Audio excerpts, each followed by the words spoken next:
So আসসালামু আলাইকুম guys, welcome to new blog. আজকের ব্লগটা হবে ভিন্ন রকম। আপনাদের হয়তোবা মনে আছে শৈশবকালে আমরা কিন্তু বৈশাখের প্রথম দিন আমরা পাগল সেজে কিছু চাল মহল্লা থেকে তুলতাম। আর এখন বর্তমানে বৈশাখ মাস আসলে বোঝাই যায় না যে বৈশাখ মাস কি আসছে না চলে গেছে। সেক্ষেত্রে শৈশবকালকে মনে করার জন্য আজকের ব্লগটা আমি আপনাদের মাঝে তুলে ধরলাম। তো অবশ্যই ব্লগটা শেষ পর্যন্ত দেখে যাবেন এবং মন্তব্য আপনাদের কমেন্ট বক্সে বলে যাবেন। তো দেখতে দেখতে কিন্তু আমরা এক বাড়ি থেকে চাল তুলে আরেক বাড়ির দিকে যাচ্ছি। তো এই বাড়িতে যাওয়ার পরে দেখতেছি যে এই বাড়ির লোক সংখ্যা নাই, তো একটু অপেক্ষা করলাম। তারপরে কিন্তু একটা মহিলা আসলো, আসার পর চাল দিল, তারপর এখান থেকে আমরা চলে গেলাম। এখন আরেকটা বাড়ি যাওয়ার পালা। তো সেই বাড়িতে যাওয়ার পর মহিলা অনেক মজা টাট্টা করলো, তারপরে কিন্তু সেও চাল দিল, আমরা ওই বাড়ি থেকে চলে গেলাম। এখন দেখেন আমরা যাচ্ছি একটা বন্ধের মাঝখান দিয়ে, তো সেই বন্ধ পার করলে তারপর অন্য বাড়িতে যাব। আর দেখেন পোলাপানের কি অবস্থা, অনেক পোলাপান আমাদের পিছনে পিছনে আসতেছিল। আর এই দেখেন আমাদের বন্ধের মাঝখান দিয়ে আসার পর এখন আরেকটি বাড়িতে চলে আসলাম। এসে দেখি এই বাড়ির ভাইটি হাঁসকে খাবার দিতেছিল, বাইকে নিয়ে একটু মজা করলাম। তারপরে এই ভাইটি বলতেছিল নাচার জন্য, তো পাগল কিন্তু দুটোটা নাচ আরম্ভ করছে।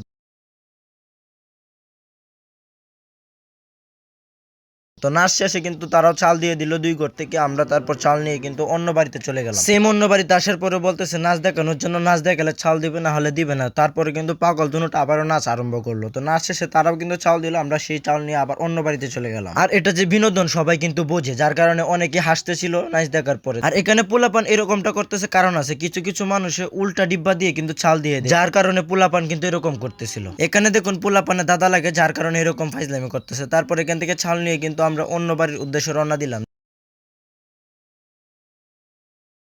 এখানে ঘটে গেল আরেক কাহিনী। এগুলো হচ্ছে আমাদের ভাবি লাগে, যার কারণে আমরা আসার সঙ্গে সঙ্গে আমাদেরকে পানি দেওয়ার চেষ্টা করতেছিল। আপনারা ক্যামেরা দেখলে বুঝতে পারবেন ক্যামেরা নিয়ে কিভাবে দৌড়াদৌড়ি করছি। তো সেখান থেকে কোন রকম বেঁচে এখন চলে যাচ্ছি আমরা চাল আনার জন্য। তো দেখুন তারা কিন্তু চাল দেবে, পাগল কিন্তু ব্যাগ নিয়ে গেছে চাল আনার জন্য। তো সেখান থেকে আমরা আরেকবার যাওয়ার পথে এখানে আরেক ঘটনা ঘটে গেল। গোবর গুলিয়ে তারপর আমাদের শরীরে ঢিলা মারছিল। যাই হোক, এরকমটা করবেই। তো এখানে এসে দেখুন যারা পাগল সেজেছিল তাদের দাদা লাগে, যার কারণে কিন্তু অনেক মজা ঠাট্টা করছিল। দেখুন তাদের সাথে কিন্তু ফাইটিং করতেছে। তো এটা হচ্ছে বিনোদন। তো আমরা অনেকক্ষণ কষ্ট করার পর কতটুকু চাল তুলতে পারলাম সেটাই কিন্তু মাপা হচ্ছে। তো আমরা ম্যাপে দেখলাম যে প্রায় 6.5 কুচু চালের মতো উঠানো হয়েছে।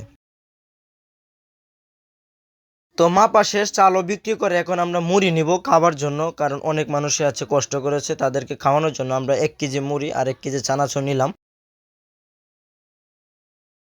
দেখুন দোকানদার কিন্তু আমাদেরকে মুড়ি ছানাচুর দিয়ে দিল, পোলাপান অনেক হাতাহাতি করতেছিল। তারপর হারুন ভাই টাকা দিল, টাকা দেওয়ার পর আমরা কিন্তু মুড়ি নিয়ে বাড়ির উদ্দেশ্যে রওনা দিব, কারণ মুড়িগুলাকে তৈরি করতে হবে। তো প্রায় টাকা দেওয়া শেষ, এখন আমরা বাড়ির দিকে যাবো। এই যে দেখেন পোলাপান নিয়ে কিন্তু আমাদের মুড়ির বস্তা নিয়ে এখন আমরা যাচ্ছি বাড়ির দিকে। বাড়িতে আসার পর বাজারে দোকান খোলা পাই নাই, যার কারণে কিন্তু আমরা পেঁয়াজ মরিচ আনতে পারিনি, যার জন্য নিজের ঘর থেকে পেঁয়াজ মরিচ আনলাম, এনে কাটলাম। তো আমাদের পেঁয়াজ মরিচ কাটা শেষ, এখন আমরা ছানাচুরগুলো ঢালবো, ঢেলে মিশ্রিত করব যাতে মজাদার বেশি হয়। তো তারপরে আমরা দিলাম 2টা ম্যাগি মশলা। ম্যাগি মশলাটা দিলে মূলত আপনার ঝালমরিচ যে স্বাদটা সেটা বৃদ্ধি করে। তারপর আমরা অল্প কিছুক্ষণ মিশ্রিত করলাম। তো মিশ্রিত করার পর মুড়িগুলো ঢেলে আমরা কিন্তু খাওয়া শুরু করলাম। আমাদের অপর পাশে আছে মহিলা, যার কারণে আমরা ক্যামেরার ভিতরে আনতে পারি না। সো গাইস, আজকের ব্লগটা এই পর্যন্তই ছিল। সকলেই ভালো থাকবেন, সুস্থ থাকবেন। আর ব্লগটা কেমন হচ্ছে অবশ্যই কমেন্ট বক্সে জানাবেন।